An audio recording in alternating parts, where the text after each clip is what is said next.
Hey everybody, it's Eddie J on Crypto for GrowMyBag.tv. Hope all is well with you and yours. What's good, what's good, what's good. Yo, Mr. Big in the house. Thank you for letting me know that you invested in yourself, and thank you for the compliment about the GMB crypto tracker. Yeah, we got more stuff coming for that one. Yeah, got a couple of improvements that we're working on. You know, just usability, you know, that kind of thing. More importantly, tonight's question. Do the Genius Act reserve mandates, wow, my English is way off today. Do Genius Act reserve mandates will help offset, wow, my English was way off. I was typing too fast. Do you think the Genius Act reserve mandates will help offset the debt or create a bubble? So it's offset the debt, create a bubble, or other. And we've got 2 votes, and it's 50-50. 50-50. So I'm amazed. That's going to be a nice conversation. That's going to be a nice conversation. I have some views on that one. That's what that means. I got some views on that one. Just saying. Bitcoin fell as low as 103,300. Right? 103,300 and change. And yo, Max Salas, did you invest in yourself today? And looking at Bitcoin and what it fell to made me stop and wonder. And then I was looking at the various altcoins that also took a heavy nosedive. Heavy. Pepe, Doge, Dog with Hat, just tank. But my question is going to be, well, did you do your own research? Do you know your entries and exits? And are you prepared to absolutely invest deliberately? Why do I ask those 3 questions? That's the GMB 3. But the reason why I'm asking those questions tonight is because the market tanked. Did you hop on anything that was on fire sale? Oh, yeah, now you see where I'm going. Did you hop on anything that was on fire sale? Because to me, that's a fire sale. To me, I'm looking at Bitcoin and I'm saying to myself, Bitcoin is fighting. Bitcoin does not want to take a deep dive. It does not want to take a deep dive. I mean, a couple of times it's dropped down about 103 and change. Well, one time it dropped down to 101 and change. It does not want to go below 100. Now, I'm not saying I'm hoping for that.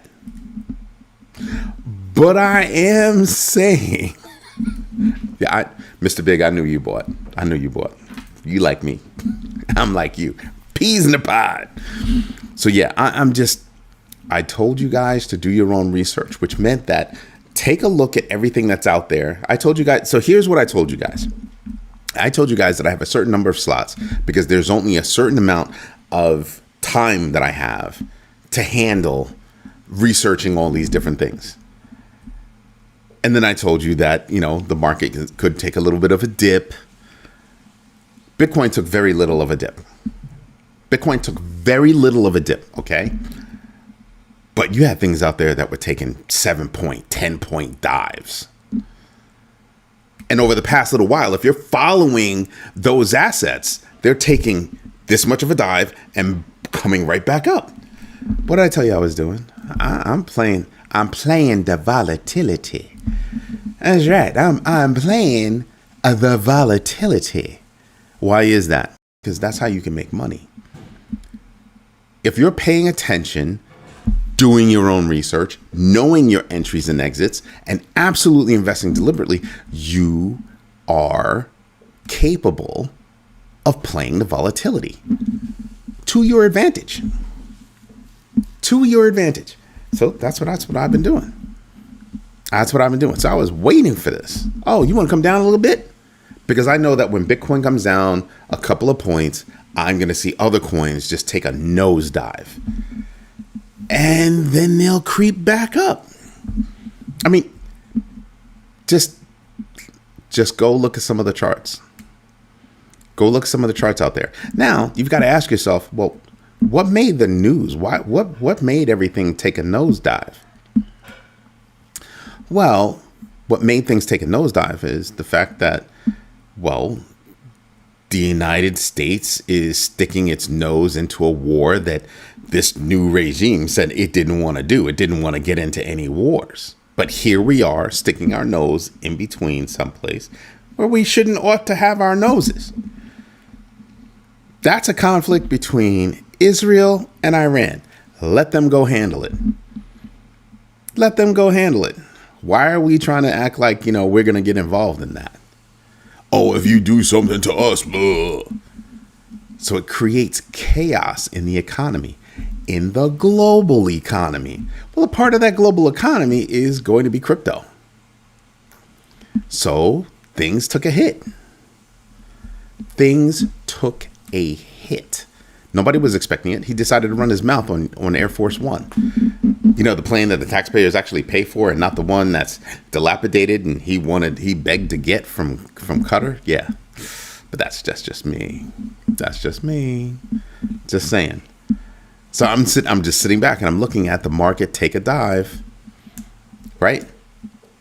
And it's still not reacting properly to whatever piddlance of a tariff move that they said is going on right now. Oh, there was a deal, blah, blah, blah, bloody, bloody, blah. I don't see any significant deal. The market's not even reacting to a significant deal. That should be a hint. That should be a hint. I mean, it is to me. It is to me. Right? Aloha 8 pause. What's good? What's good? What's good? I'm deep in a lot of stuff and they're going to explode. I can tell from the charts. What do you think of the ledger stacks? You mean STA stacks, as in Bitcoin stacks? Are you talking about that stacks? I've liked stacks for a while. If that's the one you're talking about. Ledger stacks, I've never heard of that. That means I haven't been paying attention to it. That means my tiny little pea brain, it's not on my radar. So if you got some 411 about ledger stacks, well, you let us know, because I know nothing about it. Know nothing about it. Then you have former BitMEX CEO Arthur Hayes warning of Circle's IPO signals. And he's saying there's a $228 billion stablecoin mania bubble that can happen because of it, which is going to lend to our conversation later, right? The Genius Act was passed by the Senate. Just saying. If you're the person that put other, do me a favor and tell us why you're saying other. I need to understand, and it might be good for conversation. Then you've got Treasury Secretary Scott Bessent claim the Genius Act could expand the stablecoin market to $3.7 trillion by the year 2030.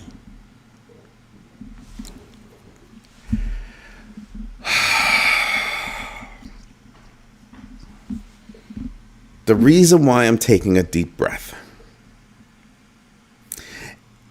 is because sometimes I just don't understand where these people get their information and make decisions and just spew things out there. Oh, you're talking about the actual Ledger hardware wallet. I do have a couple of Ledger hardware wallets.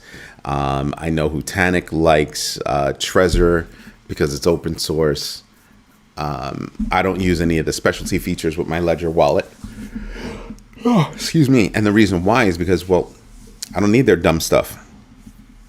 I need it to do what it does, and that's it. I'm not trying to buy into anything else. That's why. But I do like hardware wallets. I like any wallet where I have custodial control over the wallet. You put other, I haven't read enough about it yet. Okay, fair. That's a fair response. That is a fair response. You better get to getting on, because I'm about to take a deep dive into that. I do not have a Ledger Stacks wallet. I don't care about it.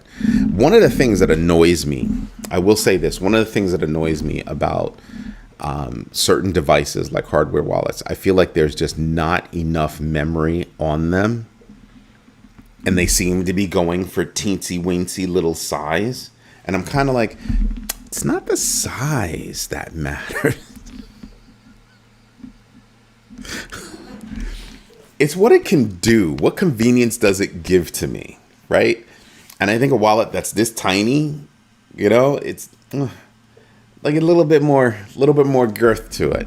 But that's just me. And I get it. It's going to serve a purpose, and that's it. And Richie is in the house, and he invested in himself today. What up?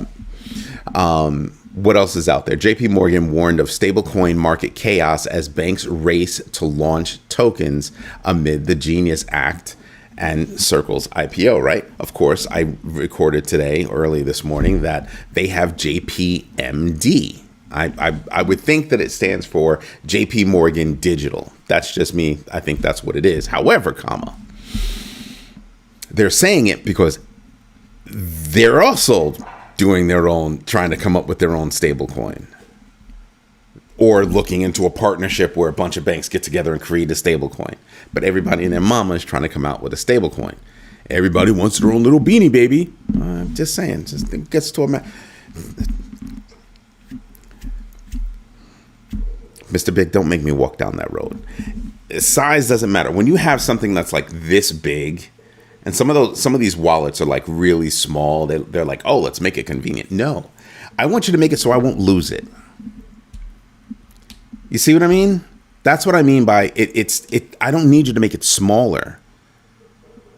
I need you to make it obvious to me that I'm holding something that means something, and to make sure I keep it safe, because they're easy to lose. They're so freaking tiny. They're easy to lose. As a matter of fact, I'm looking at my Ledger wallet right now, one of them.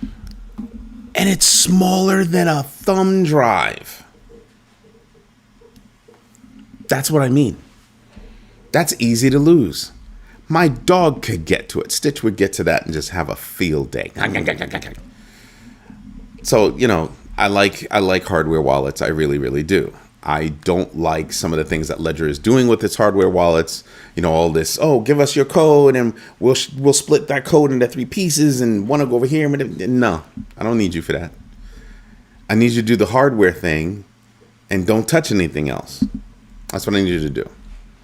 I'm getting to a point where I'm about ready to pick up pen and paper and just make my own wallet. Yeah, you could do that. It's all math.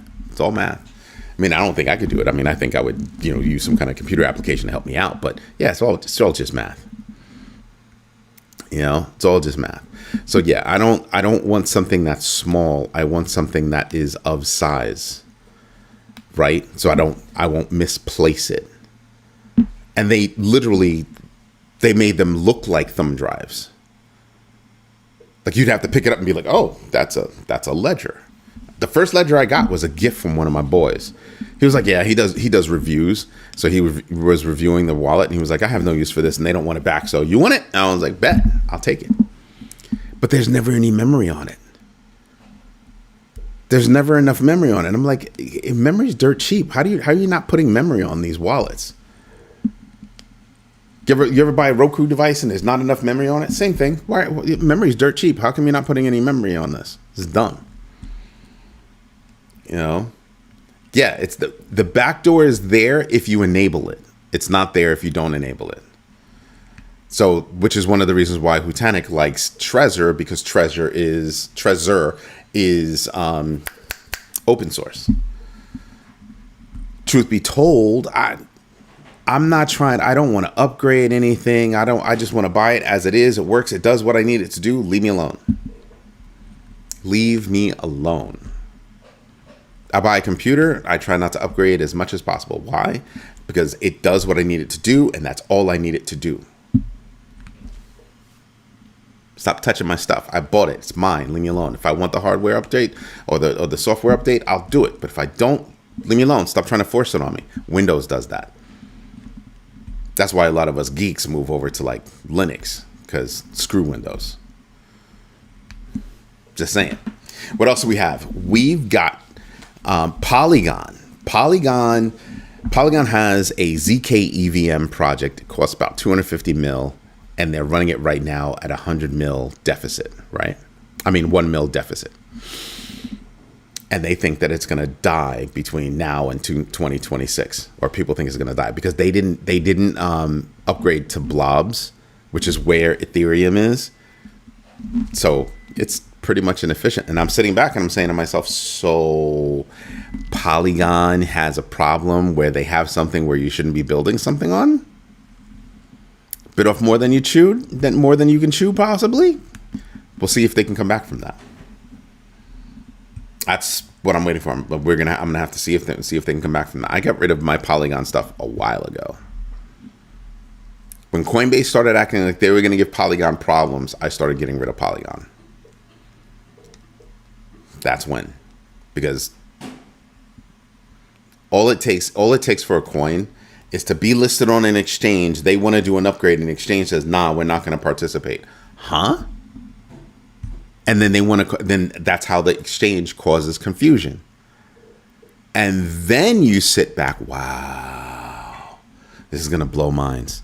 Then you sit back and you go, well, gee, why would they do that? Well, why would Coinbase do that? Oh, because they knew they had base. Did I just drop your jaw?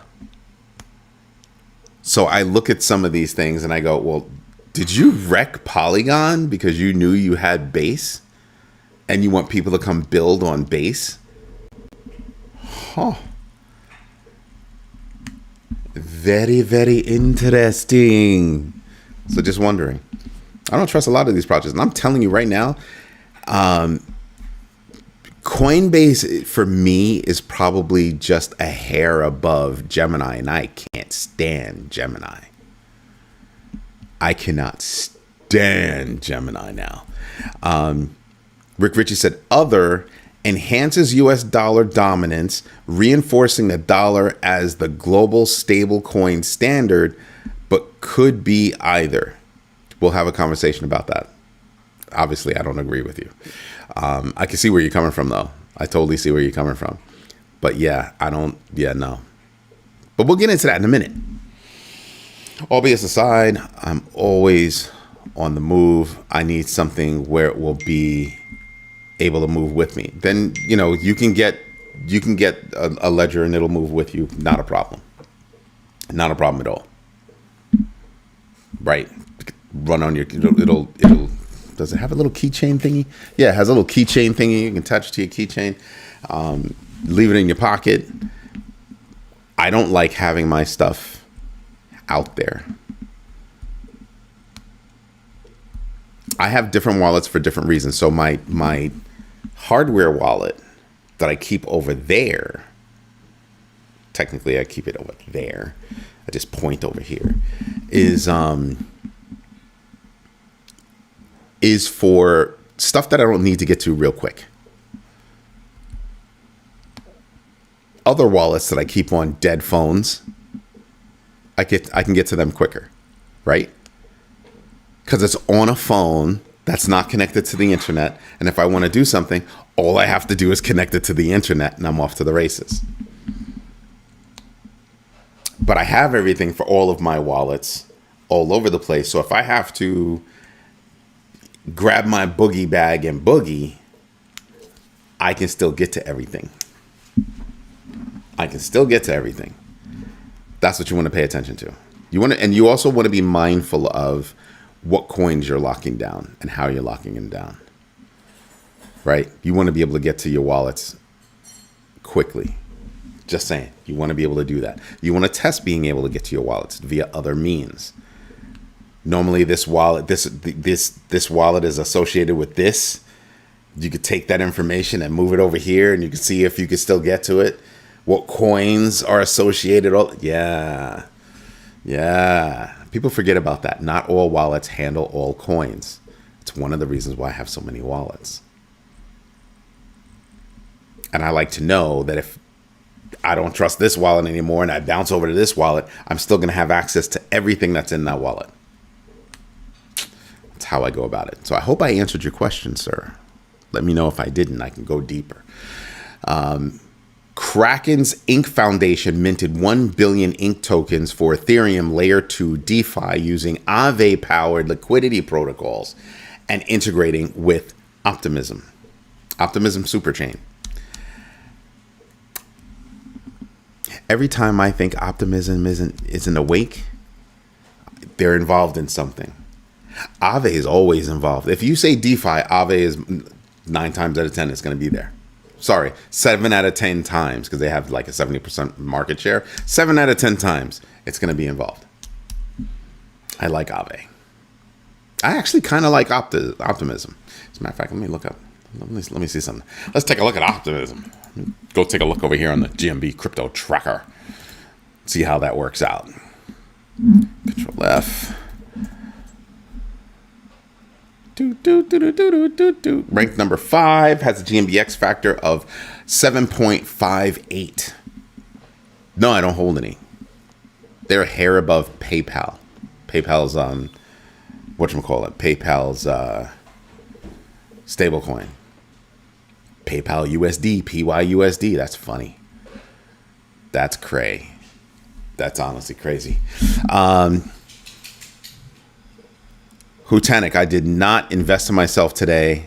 I am listening, which means you're investing in yourself. So you get points for that. You get credit for that. Plus, I know there are days where you're just like deep in research. So I'm not worried about you right now. I'm not worried about you at all. I'm pretty sure you'll catch up. You'll be fine. You'll be fine. You'll absolutely be fine. What other good news do we have that's out there? Thailand introduced a 5-year tax exemption on crypto profits. That right there, that's a bold move. That is a bold move. What they're saying is, oh, we're gonna be a part of this whole Asian crypto hub something or other, no matter what. 5-year moratorium on freaking taxes. Yeah, that'll do it. They're gonna have a lot of people wake up and start using crypto over in Thailand. Watch. It's not a dangerous thing. It's just something to be aware of. Everything carries a certain amount of risk. Remember when I was on that, I was harping on you must have your own risk framework. This is a part of that risk framework. You have to determine, well, how much risk am I willing to take? Like I have things set up in ways so that I can get to the bulk of my money whenever I want, using many different wallets. Like if you look at Ledger supports certain coins, right? But it doesn't natively support those coins. So you've got to attach your Ledger to another wallet. Ta-da! That's what I mean. So like Toncoin, it doesn't natively support Toncoin. You can store Toncoin on it, but it doesn't natively support the interaction between you and Toncoin. So you've got to go get Toncoin wallet, sync it up, blah, blah, blah. Yeah, it's a pain in the butt. Not all wallets support all coins. So you kind of need to develop a risk matrix just so you understand which wallet can support what coin. So you're just constantly going like this. Yeah. There's risk in everything that you do. You wake up this morning, there's a risk involved in that. You're a grandpa, you get out your bed, you might step on a grandchild's toy and be like, what the hell? Yeah, man. There's risk in everything. There's risk and reward. Risk and reward. What else do we have? We have Ethereum staking reaching 35 million ETH or $91 billion, with Lido holding 8.94 million ETH. And SEC clarity about Ethereum has helped that out. But it also means that Ethereum's not asleep the way other people think. I keep telling people, don't sleep on Ethereum. That's going to be a big mistake for people. It'll be a huge mistake to be snoring on Ethereum. Just saying, because you look at some of these other projects and you go, oh wow, this is gonna be the one that's gonna blow Ethereum away, and then it gets up there and they do what they, and then what happens? They blow up. They never achieve that goal that came out of nowhere. Oh, this is gonna be the one that took. Why? I don't understand why people think that it's this coin versus that coin. There will never be one. Or let me rephrase. In my freaking lifetime, there will never be one coin to rule them all. This ain't Lord of the Coins. That's not happening. Why do people think like that? And they create these fictitious wars between from this coin to this coin. And nah, man. Nah. You can make me 10% and you can make me 12%. I'm gonna be happy with both of them. Thank you for the percentage.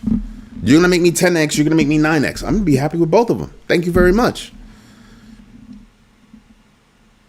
I need to take away, a lot of people need to take away some of that mental angst when it comes to looking at various coins and how they do against each other and all that kind of stuff. I'm looking at trading pairs. I'm looking to make a determination on, should I put more money in this or more money in that? Should I put money in this one at all? Which one do I think is going to make me the most amount of money? But 9 times out of 10, there's not one coin going up against another coin. There are a couple of projects that are trying to do what they do. That's how I look at it, honestly. Like, seriously? Getting your head mixed up in all that nonsense will detract from your freaking job. What's your job? To do your own research, to know your entries and exits, and to absolutely invest deliberately. Somebody asked a question. Somebody on Instagram asked me a question, and I don't reply to Instagram at all. Unless they're a friend of mine, I normally don't reply to Instagram. I don't reply anywhere, really. I try not to. Except on GMB. I try to pay attention to that. It gets mad busy, but I do pay attention to that as much as I can. And I pay attention to my big baggers. I pay attention to baggers. I pay attention to people that have been members for a long time. I try to do that as much as I can. But this person had an interesting question. They were like, can you please explain to me what invest deliberately means? Excuse me. I had to sit there. I didn't respond to the question immediately because I had to sit there. I had to contemplate that for a minute. I was like, first of all, I shouldn't even respond because that means that you have not been watching the show. But that's okay. Where there's one person asking a question, there are hundreds of people that have the same question. So it's okay. And it was a valid question. I will say that as well. It's a valid question. Now, investing deliberately, and I tell you guys all the time, people think of investing as putting your money in. And I try to explain to you guys, it's not just about putting your money in. It's knowing when to put your money in, how much to put in, where to put it in, and the reverse. But there's one more thing. So you have the in and out, right? And then there's just the let it ride in the position that it's in. I don't have any money in, or I have money in and I'm not going to pull any money out. You've got to understand that third one, that third leg. But most people start thinking of investing. Investing. I try to teach people it's not just about investing. Never got an answer. How does a coin have a total value lock that's higher than the MC? Who has a total value locked higher than the MC? Market cap is what he's asking. Ethereum's market cap is 303. Who has one?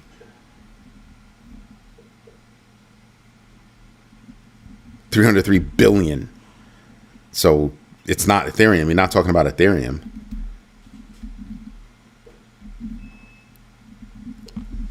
What coin are you talking about?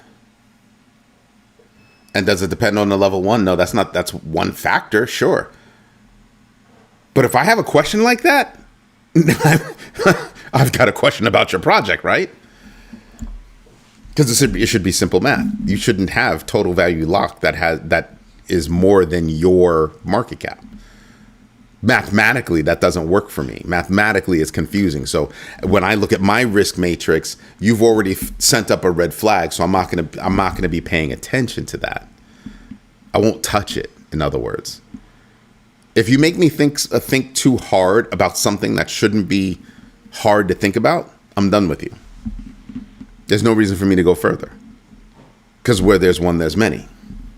But back to the person's question, the question is a good question.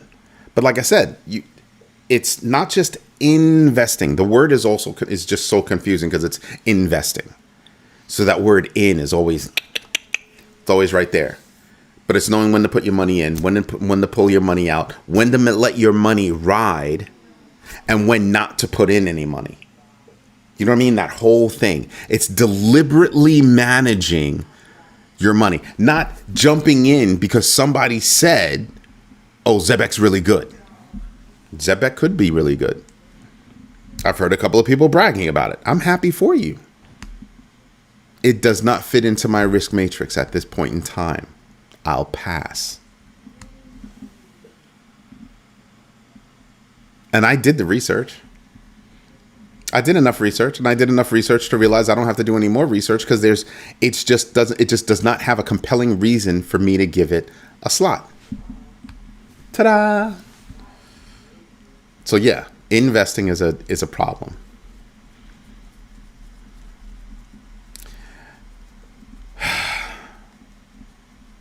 Oh, Sulend. Yeah, I didn't pick up any Sulend at all, or Suilend. I didn't pick up any of that. Nope. That's not to say that you won't make money off of it. Again, there wasn't a slot for it for me. It didn't fit my parameters. If I have to think too hard, I'm not interested. If you make me question, I'm not interested. I like playing the volatility on things that I know of, right? Things that I've already taken a deep dive in. There's not enough of a track record in certain other ones where I can play the volatility, because that's my game.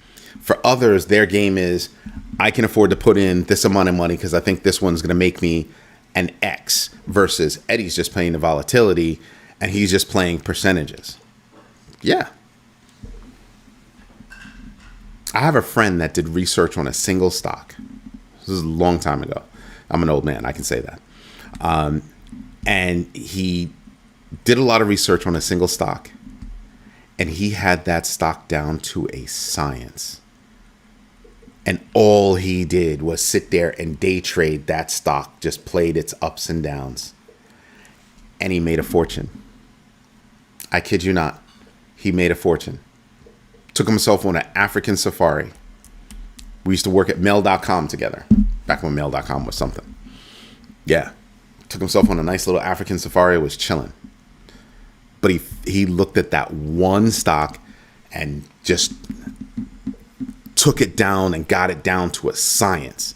He knew that when this happened, this is going to happen. When this happened, this is going to happen. And he was able to show us, this is what's going on. I'm going to hit it right here. I'm going to hit it right here. I'm going to hit it right here. I'm going to hit it right here. And that's where part of my strategy came from, because he was like, I'll make upwards of 10% each time I make a move. And he goes, this is after I pay my transaction fees. I'm going to walk away with nothing less than 10%. Each time I do something, it's a 10% move. He goes, now granted, sometimes I'll buy it down here and it'll pop up a little bit and it looks like it's going to do that 10% move, and then it comes back down again. So I have to wait. But this always happens. And I was like, oh. And when I look at crypto, I'm looking at the same thing. Pick out some of these coins. Go do, as a little exercise, go look at Fartcoin, look at SHIB, look at Pepe.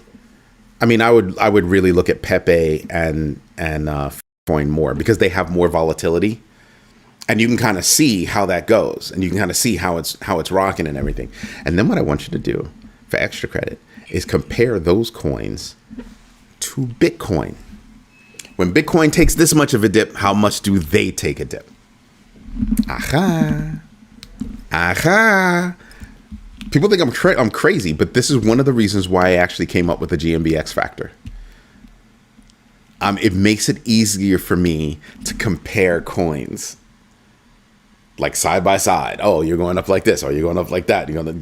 I can do that. I love comparing coins side by side. It's not, is this coin better than that coin, blah, blah, blah. No, which coin today, tomorrow, next week is going to make me the most amount of money? What's the time frame that I'm playing with? Because based on the time frame that I'm playing with, I'm going to make a different investment. Oh, I want to make this money by like Friday. I'm going to make a different investment than I would if I said, oh, I just want to make this money for like next month. If I don't want to make money by Friday, if I was doing something today, I'd probably look at Pepe. I'd probably look at Farcoin. I'd probably look at Dog with Hat. Anybody that is down hard that I think has enough of a name or has enough of a project that it could come back. That's what I'm going to be looking at. And not everything is a meme coin. Not everything is a meme coin. I could, looking at it right now, I could. For those people that are like, let me just refresh to make sure. Yeah, for those people that are feeling really confident about SUI, you can make a couple of bucks off of SUI. It's at 146 right now.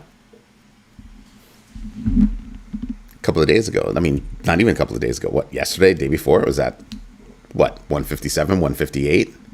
It's at 146 now. I can make a couple of bucks with that. I can make 10% with that. Boom. Rock out with my 10%, moving on. I'm going to get in and I'm going to get the hell out. And I want to do that 10 times per month. Now, it's easier said than done, but if you're doing your own research, you might be able to pull that off. Because right now, we're living in very volatile times. Let's not get it twisted. Cosmos and DOT are L1s that can have L2 with massive liquidity, and it does nothing for the L1. Exactly. I don't understand what the point is. Ether is not that bad. I can start talking about a coin. I think I will do what... You lost me. You're fighting with your keyboard again. You need to stop picking on your keyboard. I think that's what that means. But yeah, Cosmos is a big time build on me platform. So was Polkadot, but Polkadot trying to have a Bitcoin treasury. Oh, no, I'm done with you. I'm done with you, Polkadot. And then Polkadot's been asleep for a long time. So they thought, oh, that's going to get us in the news. That's what that is. That really? SUI, I know I can make money off of, but does it have the volatility that I'm looking for?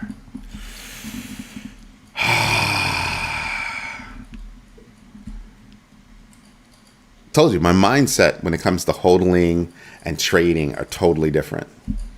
Totally different. Sometimes they align, but my thought process for both sides are totally different. And then it's, again, it's also going to be based on my time frame. I'm really going to be thinking about my time frame. Like, do I want to make this money this week? Is there a pair of shoes? Daddy needs a new pair of shoes? Is that what we're talking about? Right? Or is it, nah, it's not daddy needs a new pair of shoes. I got a couple of weeks. I can wait. Cool. I think through June and July, probably a big chunk of August, I'm just going to play the volatility. And then there'll be a point where I'm going to start yanking out my money plus 10%.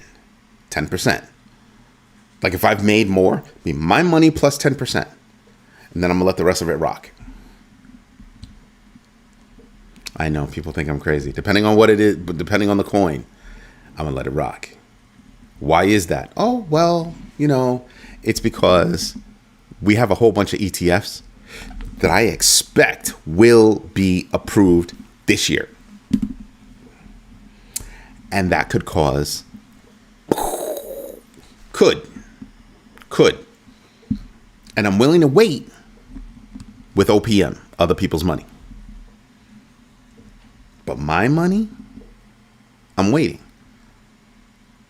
Now, remember, Part of my money is for crypto, for real estate, for businesses I want to buy or get involved in. So what am I waiting for? I'm waiting for the cost of money to come down. When do I think it's going to happen? Probably starting in September. But I think it'll happen twice this year.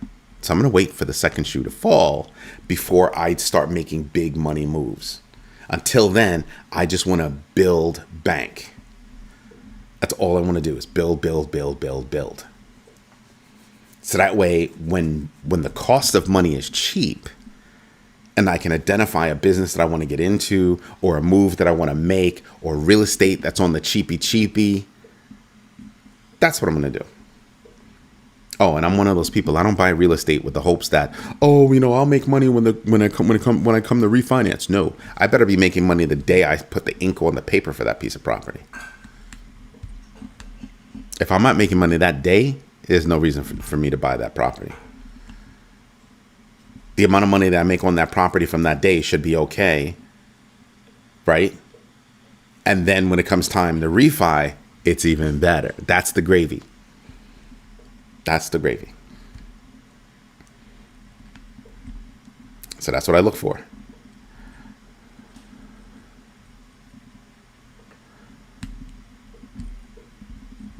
Oh, no, I don't leave money on the floor. I don't leave money on the floor. I have a reason for everything that I do. Your risk framework is different than my risk framework. Your plans are different than my plans.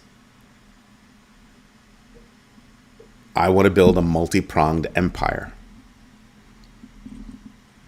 Real estate, crypto, businesses. Real estate, crypto, and businesses. Bro, I'm a poor kid from New York City. I pick up pennies. And if I see you racing toward a penny to pick it up, I will trip you. I have no problem. Call yourself Granny. I'll trip her too. I don't care. You're going to give me it. I'm going to get that penny. Pennies make dollars. That's what my mother taught me. Pennies make dollars. It's just that I do the math on how much that costs me to do. Most people will sit back and they'll be like, oh, I made money off of that. How much money did you make off of that? Did you actually make money off of that transaction? I look at the cost of the transaction getting in, the cost of the transaction getting out, any other fees that are involved, the time that it took for me to execute, all that. I calculate all of that and I track it. My desktop crypto tracker does all that. I track everything. And it'll tell me what my break even is. This is your break even number. That's your strike. Oh, okay, cool. I'm good with that. I want to know about that.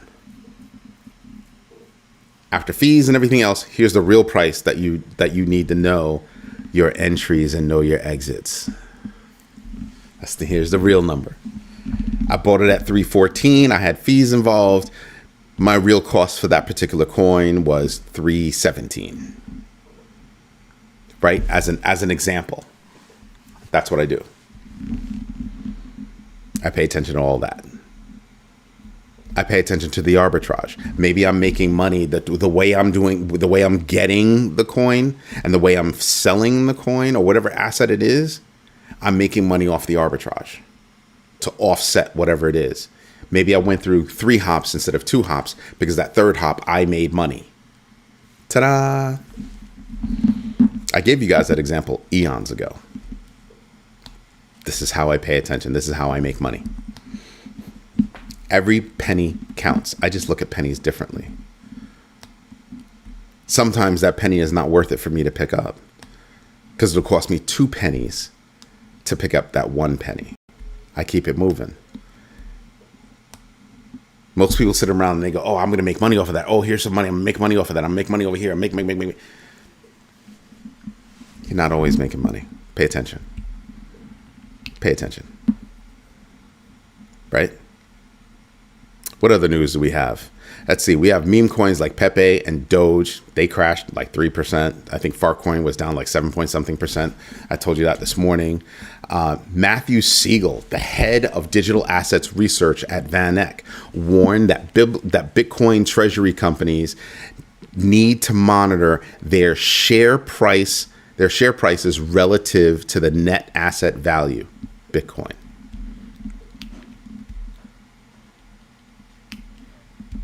Pay attention to these things. A lot of these companies, they're getting involved in things that don't make sense. You have companies out there that want to become, like I was looking at Anthony Pompliano, he's a really smart guy. Anthony Pompliano's plan to open up a SPAC with 750 mil, and they're just going to buy Bitcoin. That's your only business.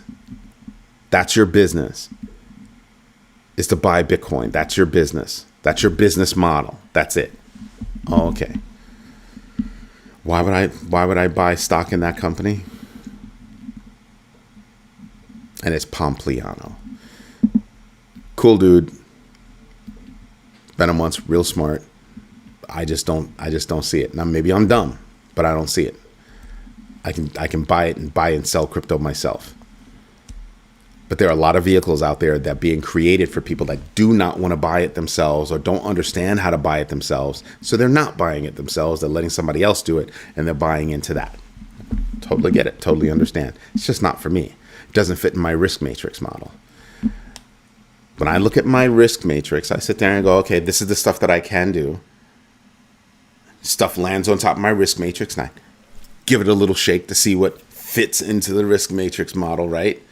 And what falls in is good. What falls out is good too, because that means that's something I should not be doing. I say absolutely invest deliberately. It means I'm not guessing. I'm not moving on a whim. That's what that means. Why would Cardano buy some BTC? Yeah, that's what Polkadot is doing. Now, Cardano might have a reason to buy some Bitcoin because of the transactions and the interoperability that they're doing, so it might make sense. But when you have Polkadot wake up and just go, oh, we're gonna take some money and we're gonna go buy some crypto and we're gonna have a Bitcoin treasury. What? I don't even understand that. I'm done with you. I'm done with you. You're talking some nonsense. I can't deal with you. You are your own project, L1, and you're going to go buy. So you want to be a Bitcoin treasury company too? Then what the hell are you doing with your own project? Aha. Yeah, I'm good off that. Nope. I understand. I appreciate that. Maybe you appreciate the value of Bitcoin and all that good stuff, but are you saying you're giving up on your own project? That right there took the life out of it, Polkadot for me. Took the life out of it. Like, what are you thinking? People will not be able to pay tax increases from the assessor's revaluation. Properties will have a fire sale.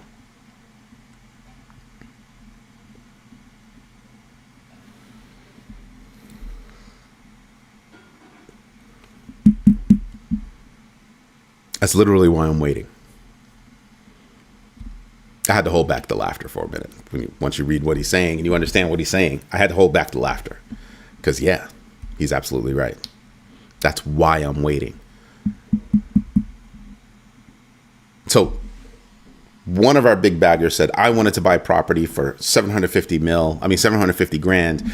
And it was then turned around and bought, what was it, 1.2 mil or something like that? Some ridiculous freaking number.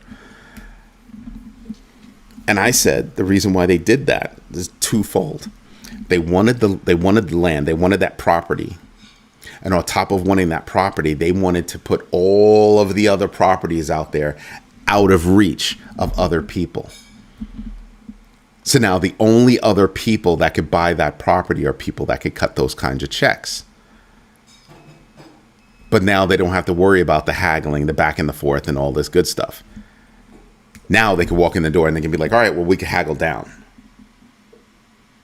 And we can get to where that property really is, and we can still turn a profit on it. That's what's going on. They've been doing that all over the country for a long time.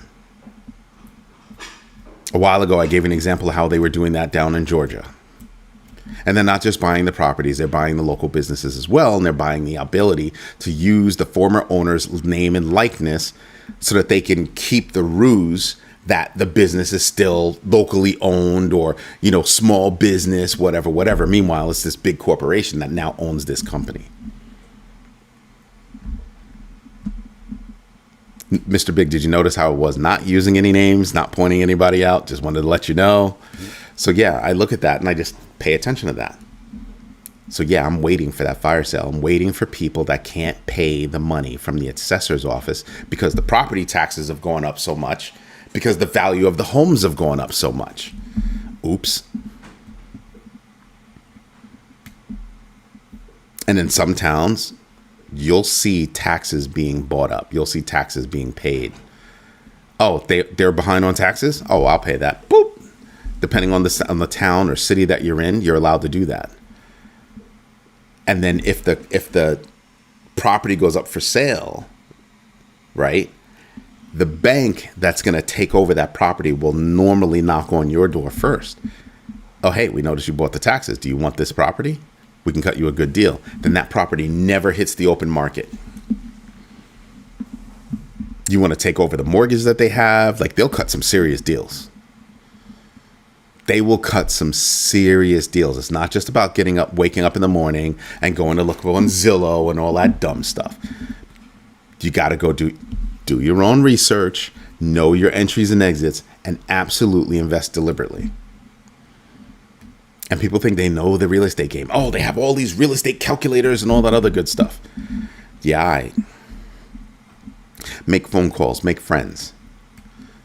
Don't make friends 2 seconds before you're going to need that friend to help you out doing something. Make friends long before then. Build your Rolodex long before you need to tap into that Rolodex. Why? Nobody likes getting a phone call like that. Yeah, they might be able to make some money, but you'll make that person feel used. Already tap into it. You bring something to the table. They bring something to the table. Everybody walks away happy. And then what'll happen is that person will call you and be like, hey, there's a property. I once bought a co-op from somebody who had a friend that worked at a bank and they had foreclosed on that property. He snatched up that property, fixed it up, lived there for like a year or two, and then I bought it at the dumb discount. Like, he got the property at like a stupid discount. When I came along, he made crazy profit. He made like 3x his money. And I got a dumb discount because he bought it basically right after it had been in foreclosure, except he didn't have to foreclose on the people. The bank foreclosed on him already. His friend called him up and said, hey, because their job, they don't have to list that publicly. Their job is to dump that property off the bank's books. That's all they want. That's all they want. So he had a friend, got the hookup, bam. I bought that property sight unseen. Yeah. Sight unseen. I bought it over the freaking phone. I was like, I will come over tonight with a check to hold the property. It's mine. Don't show it to anybody. Don't do anything. He was like, I give you my word. Come tomorrow. Because it was like 9 o'clock at night. And I was thinking it was like 9:30, 10 o'clock at night. He had gone off to the store. Wife was like, are you serious? I'll have my husband call you when he gets back from the store. He came back from the store, called me up, and he was like, is my wife nuts or did you just buy my apartment? I said, I just bought your apartment. I'll come over right now with the money. He was like, no, I trust you, sir. I believe you. I kid you not. I'm dead serious. I'm dead serious. I picked up an apartment for 170 grand that should have been 250. It should have been 250. It's 1,400 square feet. 3 full bedrooms, 2 full baths with tubs. I don't mean 2 full baths and one of them was a stall in the bathroom. No. Regular sized tubs in both bathrooms. Yeah. So that's why I have to pay attention to what's going on. It's not just about crypto. Crypto is a part of my portfolio. It's not my whole portfolio. This is why every now and then I share different things about what I'm doing and my mindset when I do those things.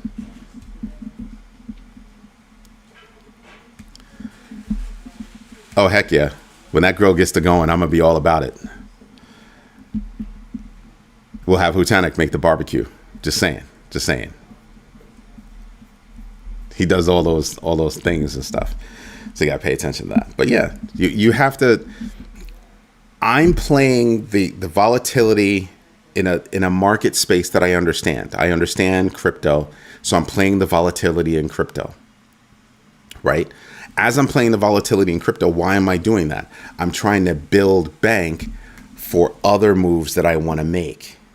Do you understand how many businesses are owned right now by people that are going to retire whose kids don't want the businesses or who don't have kids to give the businesses to? So my company walks in two different flavors. One, we can buy it. Two, we can manage this and send you a check every month where you are our bank. And we buy it like that so that you always have an income. There are different ways that we can put our hands on these businesses, and those are the kind of deals that we're looking for. I had one guy, this is sad. This is really sad. This is one guy, he wanted to sell his business for $60,000. It really wasn't. He wanted to sell it for $100,000, and I told him it was worth about $60,000 after I evaluated and everything else. Now, he was basically an online retailer, right? But he sold some in person, all that good stuff. He carried some warehouse equipment, all that good stuff. And so I said, listen, I'm willing to pay you out over the next 2 to 3 years. This is how much I would pay you. So here's how much money you're used to making. I'll pay you that plus whatever it takes to pay you off between 24 and 36 months. Boom. Then he got greedy. He was right there, ready to sign. Then he got greedy. Somebody told him something, and he was like, oh, I have this other company. And I don't know if somebody told him or he just got the inkling. He was like, oh, I have another company that wants to buy me. I was like, all right, good. Good luck with that. I immediately walked away. So that was the first time we spoke. Second time we spoke. Same thing. Oh, I want more money, blah, blah, blah. Your company's not worth more money. And why did I want to get my hands on this money, on this particular company so bad? First of all, it was a business where he really didn't have to carry, inventory. He had dropship deals with all his major companies. So I was like, oh, that's great. I own a web hosting company and we could do better marketing than him. And because I was buying a company, I already have a company. I also don't need your accountant. I don't need most of the stuff that comes with you. I can dump all that. That's all extra money for me. How much you're paying per month for web hosting? He was paying like $2,000-$3,000 because that's how much money he was moving, right? To be able to afford $2,000 to $3,000 a month. I was like, that's $2,000 or $3,000 in my pocket immediately. Immediately, $24,000 to $36,000 a year in cash in my own pocket, because in a heartbeat, we would have been hosting his website. Done. All done. So that's why. So we look for synergies in companies. We're not just out there just willy-nilly buying things. No, we look for synergies. Sometimes we just look for partnerships. But you see how I'm speaking with you about crypto, about stocks, all that good stuff, and then also about businesses, because I have a diverse kind of view, and I honestly believe that everybody should have a more diverse view. Anyway, everybody, this is Eddie J on crypto for growmybag.tv. Our question tonight was, does the Genius Act reserve mandates, will they help offset the U.S. debt or create a bubble? They will not. I believe that they will not offset the debt. 50% of you think that it will offset the debt. 30% of you believe that it will create a bubble, and 20% other. I honestly believe that it will not offset the debt. Scott Bessent said that that market, the stablecoin market, will do. Yo, Ham's house, what's good, man? Will create a $3 trillion market, and I'm sitting back and I'm going, a $3 trillion market that's forced to carry U.S. debt that I don't see how we're ever going to pay that back. Will they default? No, but does that debt that you're forced to carry have any weight to it? Bubble. See what I mean? So you're going to force these stablecoin companies, the stablecoin issuers, to carry your debt, treasuries, or whatever other dollar-related asset. And you sit there and you kind of go, dollar-related or treasuries, doesn't matter. You're still tied to the dollar, which is, not necessarily destabilizing, but definitely tanking. Yeah, I don't see how that's not a bubble. You're passing the debt along to other companies that want. Nah, that to me is a bubble, and it'll burst real quick.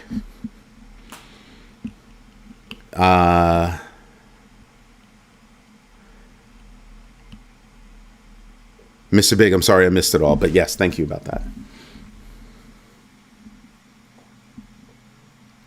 Yeah, I still have questions.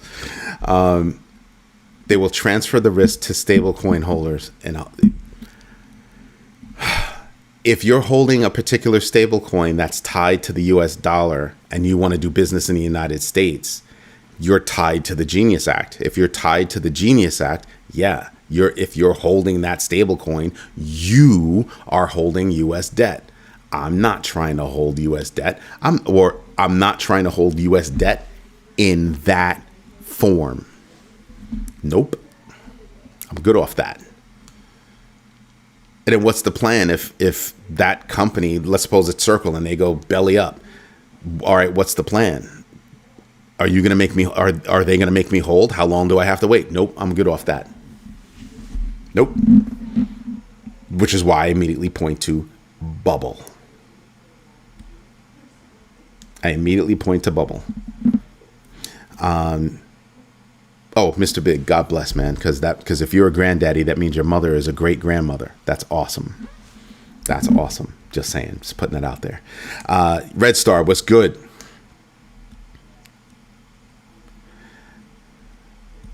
And have you invested in yourself today? And that's a very good point. Holmes House, you're silly.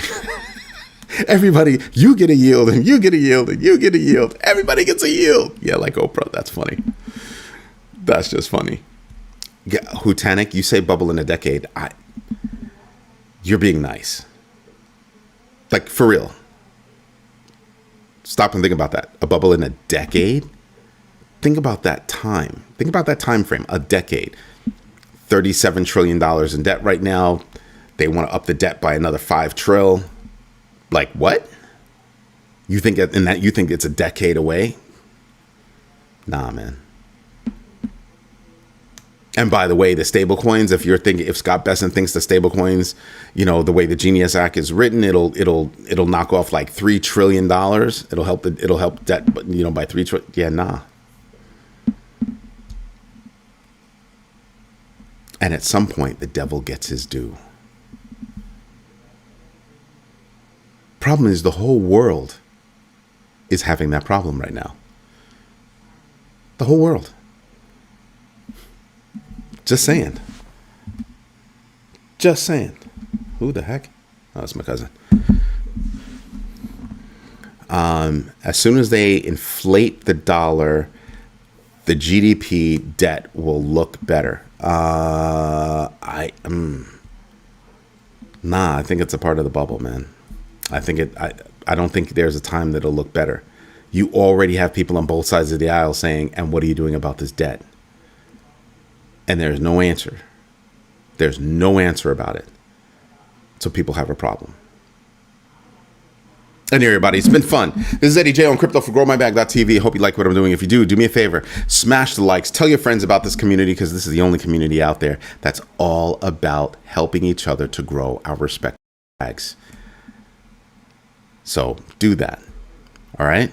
If you want to become a member, you know what to do. Go to growmybag.tv/sign-up and become a member, either bagger or big bagger. Bagger means you get to read the over 10,000 articles that we have up on there. And if you become a big bagger, you get to take part and participate in the monthly video conference call that we have where we go deep on a whole bunch of stuff. Anyway, thank you for your time. Thank you for your patience. And as always, thank you for your trust. I will fight for that every single day. Everybody will be back on tomorrow morning at 5:30 a.m. for the Crypto Daily. Everybody have a great night, and thank you. Bye-bye.